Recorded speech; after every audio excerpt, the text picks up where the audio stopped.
Pernah suatu waktu Rasulullah SAW didatangi asyraf, delegasi dari beberapa negara yang ingin mengenal apa itu agama Islam. Sehingga mereka datang kepada rumah Rasulullah SAW membawa unta, kendaraan yang ketika itu kendaraan yang paling mahal mereka miliki, untanya yang paling mewah. Diikat di depan rumah Rasulullah SAW. Tamunya pun masuk, duduk bersama Rasulullah SAW. Di depan rumah Rasulullah SAW ada beberapa sahabat. Ada Sayyiduna Hamzah, kalian tahu Sayyidina Hamzah adalah orang yang pemberani. Ada Sayyiduna Umar, kalian tahu Sayyidina Umar adalah orang yang pemberani. Ada Sayyiduna Ali bin Abi Thalib, ada Sayyiduna Sa'ad bin Abi Waqqas. 4 sahabat ini lagi nongkrong gitu depan rumahnya Rasulullah SAW. Berjaga sebelum Allah Subhanahu wa taala turunkan ayat wallahu ya'simuka minan nas. Ketika mereka sedang asyik duduk, tiba-tiba Nuaiman datang. Ini Nuaiman kalau datang pasti bikin sesuatu yang aneh. Bahkan dikatakan tidaklah Rasulullah SAW dalam keadaan bersedih kecuali Nuaiman datang Rasulullah akan tersenyum. Jadi sebagian sahabat itu senang kalau sudah Nuaiman datang, pasti Rasulullah bahagia. Tapi ketika itu Nuaiman datang, ingin duduk bareng Sayyidina Hamzah. Sayyidina Hamzah katakan kepada Nuaiman, bercanda begitu. Nuaiman, kamu lihat unta orang datang dari luar Arab ini. Lihat, kata Nuaiman, ini besar banget ini, badannya besar gitu. Dagingnya pasti banyak. Iya nih kalau kita sate enak nih ntar malam. Kata Nuaiman. Kata Sayyidina Hamzah, apakah kamu berani? Kata Nuaiman, saya berani aja asal kalian gak bilang sama Rasulullah. Kata Sayyidina Hamzah, benar wahai Nuaiman, benar. Akhirnya Sayyidina Hamzah lupa masalah itu, cuma bercanda saja. Sayyidina Hamzah lagi asik sama Sayyidina Umar, Sayyidina Ali. Tiba-tiba apa?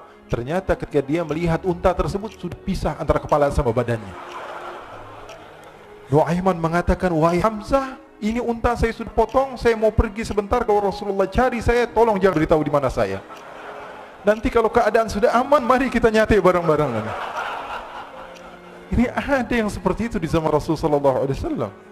Maka dia pun berlari dan berlari mencari satu tempat supaya Rasulullah SAW dia selamat daripada Rasulullah SAW. Sehingga Sayyidina Hamzah bingung, ini kalau Rasulullah keluar gimana? Ada Hamzah Asadullah, ada Ali bin Abi Thalib, ada Umar, tak bisa jaga kendaraan tamunya Rasulullah sallallahu alaihi wasallam. Akhirnya benar apa yang terjadi, ikhwani. Rasul sallallahu alaihi wasallam tamunya mau pulang. Ketika dia buka pintu, tamu melihat apa?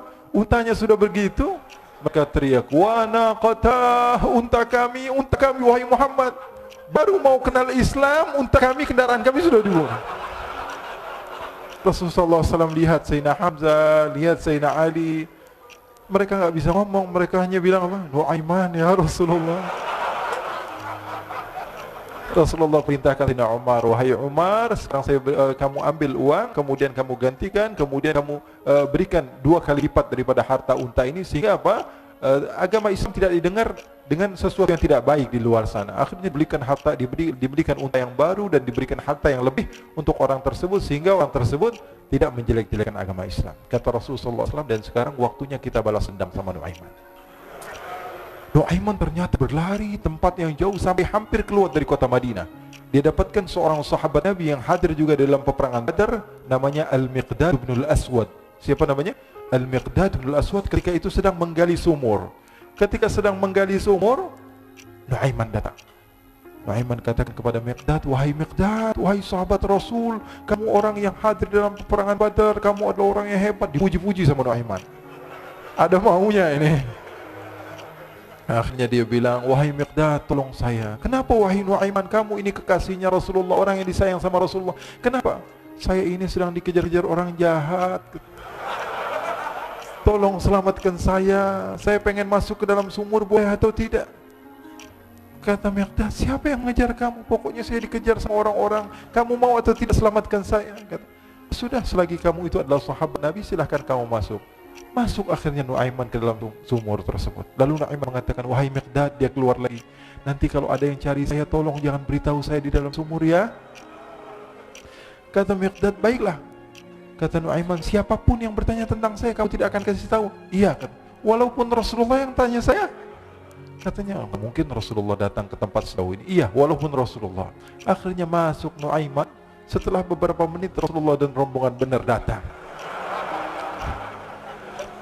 Miqdad bingung ini kenapa Rasulullah datang ke RW kami nih? Ada apa ini Rasulullah sampai sejauh ini? Ditanya, ya Rasulullah, ada apa ya Rasulullah? Kata Rasulullah, saya cari Nuaiman. Di mana Nuaiman? Innalillah, kata Miqdad. Nggak dijawab ini Rasulullah. Kalau dijawab saya ingkar janji. Akhirnya apa dia katakan? Wahai Rasulullah, mata saya tidak memandang kepada Nuaiman, tapi tangannya nunjuk ke dalam sumur.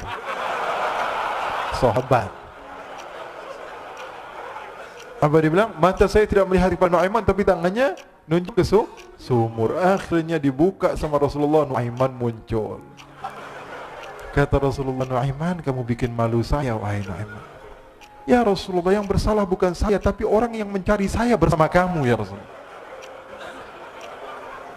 Akhirnya Rasulullah nengok siapa, ternyata Nuaiman sudah lari kabur. Sallu ala Nabi Muhammad. Kisah-kisah seperti ini sebenarnya banyak sekali, ya. Ini menunjukkan kepada kita bahwa kehidupan Rasulullah itu begitu indah. Rasulullah SAW, kalau kamu mau menjadi orang yang baik, contoh Rasulullah. Mau menjadi bapak yang baik, contoh Rasulullah. Mau menjadi pemimpin peperangan yang baik, Rasulullah. Mau menjadi murid yang terbaik, contoh Rasulullah. Bagaimana akhlak Rasulullah. Mau menjadi suami yang baik, contoh Rasulullah. Dalam segala hal, apapun itu Rasulullah SAW adalah makhluk yang paling terbaik.